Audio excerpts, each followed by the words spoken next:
আলু নিয়ে সিন্ডিকেটের কালো থাবা যেন কিছুতেই থামানো যাচ্ছে না। এবার পূর্ব ঘোষণা ছাড়াই কোল্ড স্টোরেজের ভাড়া দ্বিগুণ করায় দুশ্চিন্তায় আলু চাষিরা।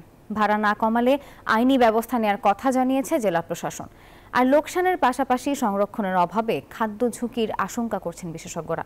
রঞ্জু মাহমুদের ক্যামেরায় মতিউর মর্তুজার তথ্যে ডেস্ক রিপোর্ট। রাজশাহীর পবা উপজেলার তকিপুর গ্রামের কৃষক আব্দুর রাজ্জাক প্রায় 50 বিঘা জমিতে আলু চাষ করেছেন। কিছু আলু বিক্রি করেন আর বাকি আলু কোল্ড স্টোরেজে রেখে বাড়তি লাভ করেন। তবে এবার সংরক্ষণের জন্য বস্তা প্রতি ভাড়া দ্বিগুণ করায় লোকসানের শঙ্কায় তিনি। কমানোর দাবি কৃষকের।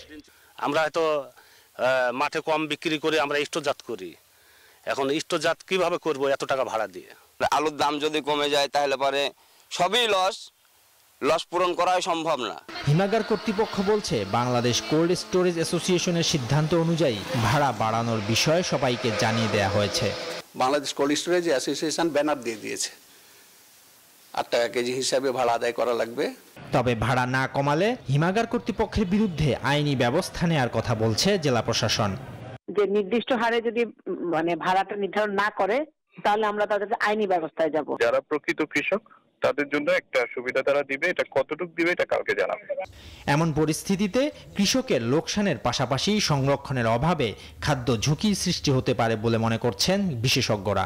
বাংলাদেশে আমরা দেখতে পাই যে বছরে প্রায় 25 থেকে 30% আলু এই সংরক্ষণের অভাবে নষ্ট হয়ে যাবে।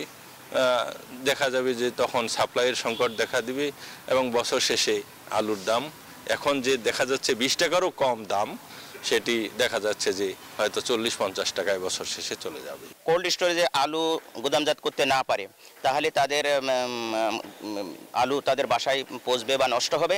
এতে আমাদের পরবর্তীতে ফুড সিকিউরিটি সেটা আমাদের সমস্যা সৃষ্টি হবে। নিজেদের লোকসান এড়াতে কোল্ড স্টোরেজের ভাড়া কমানো না হলে আন্দোলনের হুঁশিয়ারি দিয়েছেন আলু চাষিরা। Desk report, news 24।